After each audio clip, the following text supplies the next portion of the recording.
você como pastor crê na Bíblia e conhece a Bíblia, certo? E a Bíblia mostra que em cada tempo Deus teve um profeta, não é? Cada tempo. Então, no ano 33 era Jesus, no tempo do dilúvio era Noé, no ano 53 era Paulo, em 1520 era Martim Lutero. Então, em cada tempo houve um profeta de Deus na terra. Então, hoje é esse Cacô Filipe, o profeta de Deus. Ele é um negro africano. Você é pastor de qual igreja? Pentecostal, Amor, Luz e Vida. É uma igreja evangélica? É das assembleias, não? Não, é pentecostal. Ah, certo. Porque tem algumas assembleias também que são pentecostais. Não, é só pentecostal mesmo. Amor, Luz e Vida. Entendi. Então, você lê, se você quiser ler o resto do livro, você pode baixar no seu telefone. O aplicativo é gratuito. Aí você clica na bandeira de Portugal, para você ler na língua portuguesa e ouvir os áudios na língua portuguesa. Porque o profeta fala francês. Aí vocês estão aí pelo Brasil aí. Eu sou um apóstolo do profeta Cacô Filipe e estou numa viagem missionária com o irmão Eli. Então nós viajamos pelo Brasil inteiro distribuindo gratuitamente livros para que todos os habitantes da terra saibam que Deus tem um profeta na terra. Muitas pessoas não sabem que Deus fala pelos profetas. As pessoas não sabem disso, porque isso não foi ensinado a elas. E é uma verdade que deveria ser ensinado para todo mundo. Por exemplo, os judeus sabem que Deus fala pelos profetas. É por isso que você não vai ver os judeus nas igrejas. Você conhece algum judeu nas igrejas? Não. Eles não vão, porque eles sabem que Deus, quando tem algo para falar, Ele levanta um profeta para falar. E as igrejas não podem ser um instrumento a qual Deus levanta um profeta. Não falo de uma igreja, falo no geral. Tem que ter o dom divino chamado do Senhor, né? Tem que ter o chamado, isso. Um profeta tem um chamado, como Moisés, lá no Monte Horebe, ele foi chamado. Paulo, a caminho de Damasco, foi chamado. O Isaías foi chamado. Então, quando o homem não é chamado e ele mesmo se oferece, então ele não é um verdadeiro servo de Deus. O verdadeiro servo de Deus é aquele que Deus chama, que no caso o profeta. E os ministros, os pregadores, são aqueles que o profeta estabelece. No seu caso, você é um pastor, mas você não sabia que para ser pastor só existe uma maneira. E a maneira é você ser estabelecido pelo profeta que Deus escolheu. Você não sabia disso. Mas biblicamente, né? Mas hoje tudo tem um sistema, né? Sim, mas o sistema está errado. Sistema humano, sim. do homem, né? Por exemplo, o sistema católico que elege o Papa está errado. O Papa deveria ser elegido por Deus e não pelos homens. E seria o Papa que deveria escolher os cardeais. Mas é os cardeais que escolhem o Papa. Nas igrejas evangélicas, é o presidente da convenção que estabelece os pastores. Isso está errado. A unção, né? Você é um pastor. E eu vou dizer uma coisa, você não pode discordar. Sacerdote não pode consagrar sacerdote.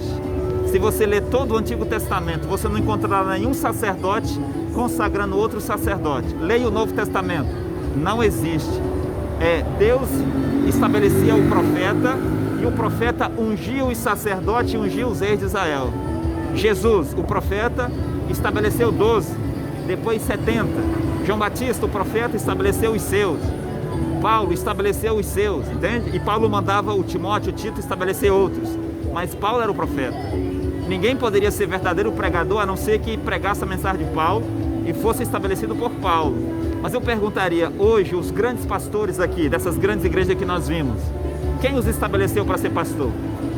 As pessoas não se perguntam isso. Por exemplo, o mundo está uma criminalidade. Aqui em Tucumã deve ter. E se eu colocar um uniforme de um policial, uma arma, e começar a prender pessoas, está certo ou está errado? Se eu não sou um policial, está errado. Eu estou fazendo a coisa certa, mas eu não sou a pessoa estabelecida para aquilo. Você entende? Então, um homem não pode simplesmente pegar uma Bíblia e ir para algum lugar pregar e aí dizer que é ministro. Ele seria alguém fazendo uma coisa certa, mas ele não foi chamado para aquilo. Deus não aceita voluntários. Deus não precisa de voluntários. Muitos são chamados e poucos escolhidos. E poucos são os escolhidos. Para você ver, para alguém trabalhar tem que ser chamado. E aqueles que não são chamados, como é que fica? Então veja que você é uma pessoa humilde. Diferente do pastor Messias lá de Orilândia, que disse que ia nos prender, porque nós tentamos conversar com ele. Messias? Tem uma igreja grandona em Orilândia, lá no alto, um azul. Na missão. Missão. Ele disse, espera aí, deixa eu pegar minha credencial aqui para me dar voz de prisão para você. E olha que, sabe por que nós estávamos dizendo que tinha um profeta na terra? ele dizia, não quero ouvir, não quero conversar com você, não quero falar. Assim, Vaz, Paulo diz que tem várias denominações, né? Mas porém um só Deus, né? Um só Espírito. Não, o que Paulo disse é que existe variedade de dons, dons espirituais. Mas Paulo não disse que tem várias denominações. Paulo não disse isso.